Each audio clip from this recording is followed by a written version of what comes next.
Hey guys, what's up? Welcome to Small Steps Academy. So in the previous class we studied about economic growth and its indicator, that was GDP and GNP. Then we discussed the concept of green GDP, in which we considered biodiversity. Then we go on to the gross national product, in which we considered product from the normal resident of a country.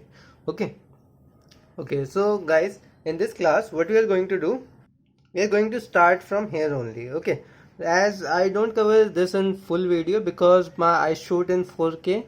Okay, because so that you get the maximum quality. Okay, so I assure you the maximum quality, and in 4K my phone only allowed me to shoot for 12 minutes. Okay, so that is why I have to wind up my video until 12 minutes. Okay, so we will going to start from here only, so you see my videos in a series and there will be no problem. And if you see video wise also, like any specific video, there won't be also only no problem, because I do topic wise. Okay, so there is no need to worry in any of this thing. Okay, and I have put on the serial number so that you don't get confused with the title and everything.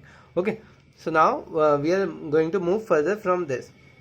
Okay, so I'll give you one example from GDP. Like GDP is basically like there are Indian and foreign firm operating in India. Okay, so together what they produce within the Indian geography is the GDP of India. Okay, so as you know, there are two types of economy broadly. First is open and second is closed.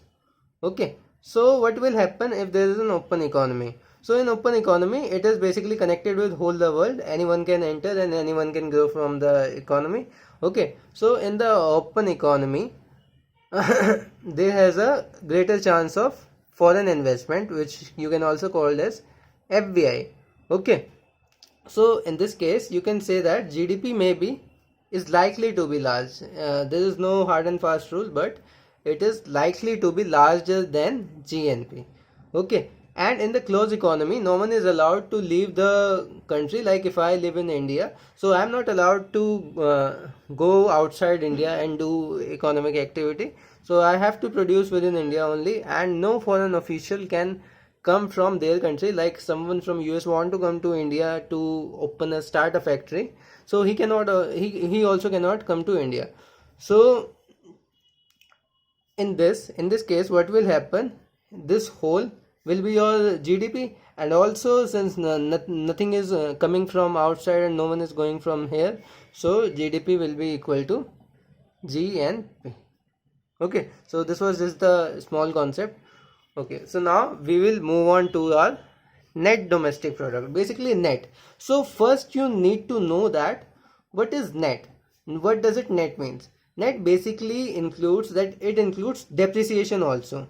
Okay, gross include depreciation, and whenever this net word come, that it will exclude the depreciation which is already included in this. So now you can easily calculate your net domestic product or net national product very easily. So if I want to calculate net domestic product, so it will be GDP minus depreciation. Okay, cool. And second, if you want to calculate similarly, this is D, sorry, net national product, so it is GNP minus depreciation. So you just have to remember this. Then whenever net word come at okay, so you need to subtract depreciation, and if gross come, you need to do nothing because it already includes the depreciation. Okay, and if you have given gross and you have to calculate the net, so what you can do, you can just add the depreciation to the net one and you will get the gross. So this is the basic math and nothing is much needed in this. Okay, so now we are coming to the next part, that is cause of economic growth. So now we will see that what causes the economy to grow, what are the factors.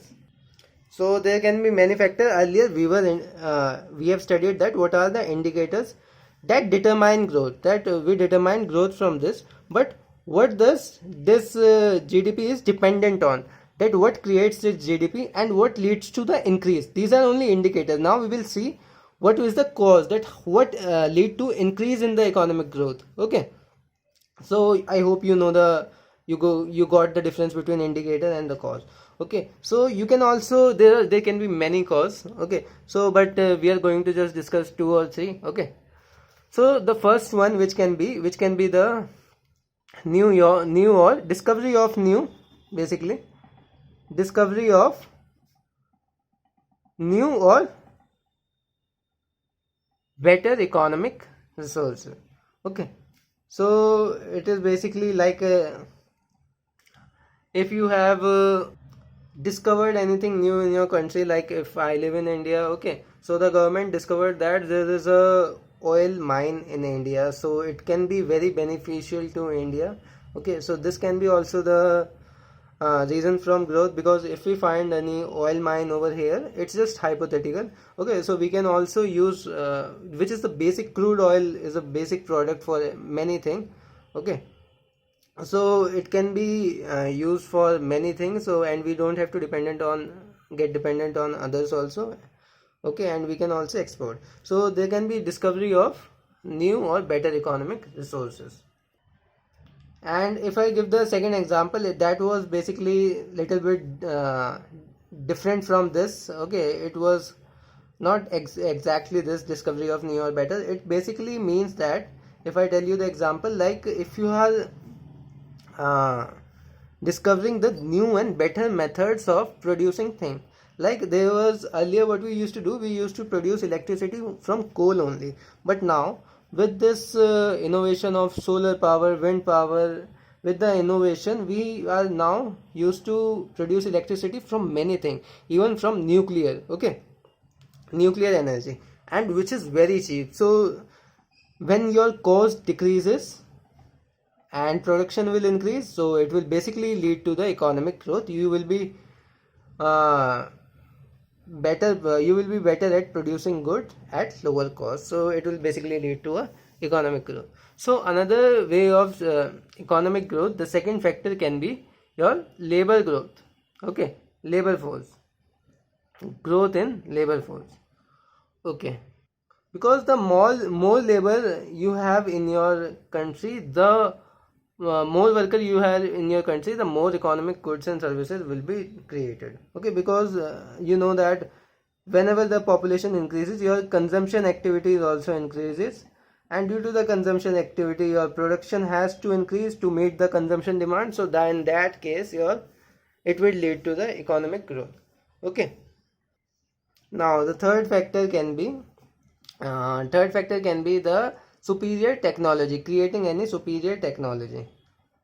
Okay, so this is basically like if you are producing with this, I gave you the example from producing electricity from sun at even very minimum cost.